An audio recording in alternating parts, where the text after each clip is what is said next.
Perkembangan kasus penyelewengan dana di lembaga donasi aksi cepat tanggap makin menarik.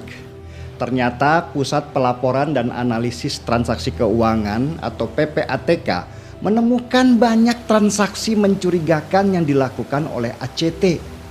Dan menariknya lagi, PPATK langsung meneruskan laporan yang mencurigakan ini ke BNPT dan Densus 88 untuk diselidiki.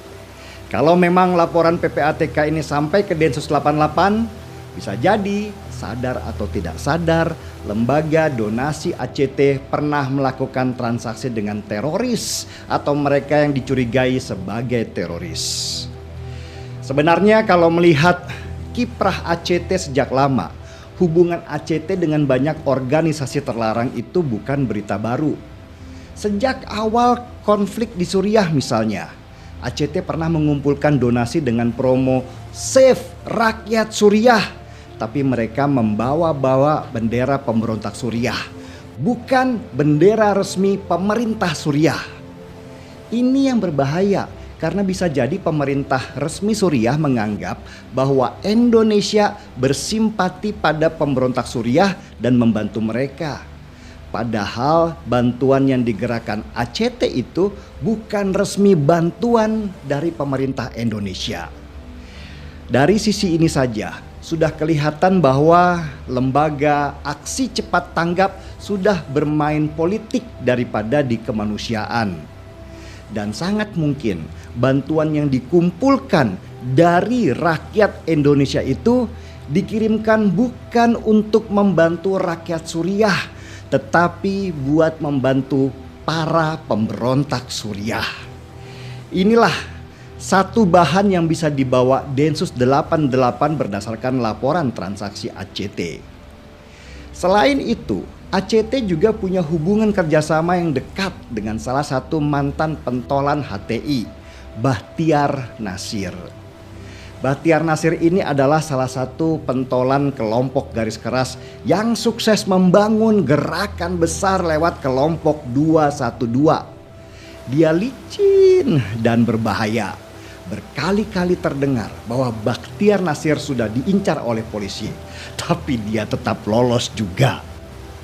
Salah satu jejak digital Bahtiar Nasir adalah ketika dia mengumpulkan dana lewat Yayasan Keadilan untuk Semua, lewat propaganda aksi 212 dan 411.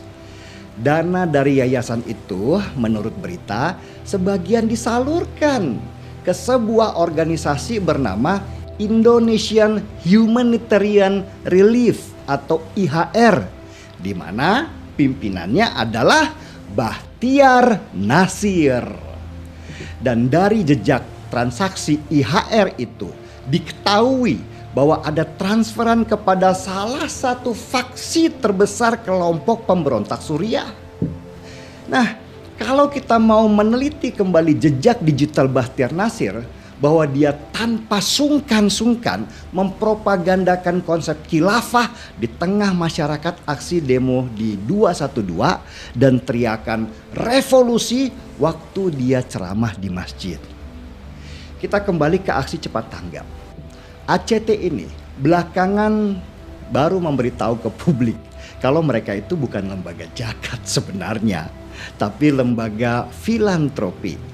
Dan anehnya, sebagai lembaga filantropi, ACT itu bisa mengutip dana sampai 13,5% dari total donasi yang mereka dapatkan. Coba tahu berapa donasi yang ACT dapatkan? Tahun 2018 saja mereka menerima dana sampai 540 miliar rupiah dari propaganda save ini, save itu. Coba hitung lagi berapa nilai 13,5% dari total jumlah 540 miliar rupiah itu. Mau saya hitungkan, total buat ACT saja mereka dapat pendapatan sampai lebih dari 70 miliar rupiah setahun.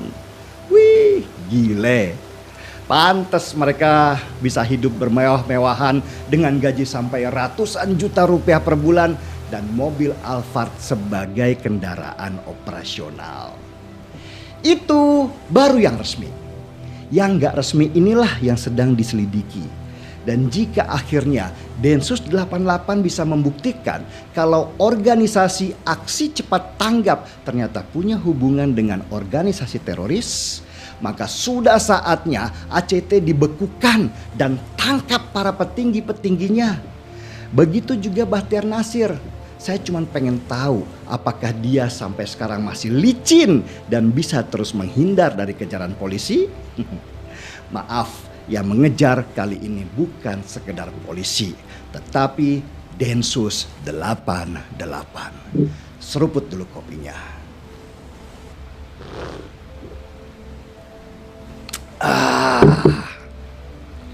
Gaspol.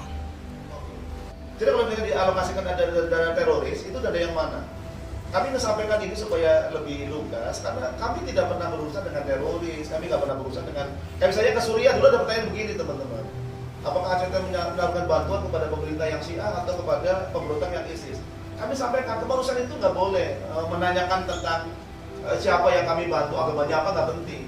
Jadi yang kami tahu ada orang tua yang sakit, ada anak-anak yang terlantar, korban perang kami terima di pengungsian di perbatasan Turki, kami berikan bantuan pangan medis kepada mereka, dan kami tidak pernah bertanya mereka itu Syiah atau ISIS, tidak penting kok. Karena keluarga ini adalah orang-orang jompo, tua-tua, anak yang harus kami bantu. Korban perang, ini prinsip pengurusan itu begitu. Jadi kalau dibawa kemana-mana, kami jujur saja kami sering bingung gitu. Sebenarnya yang disebut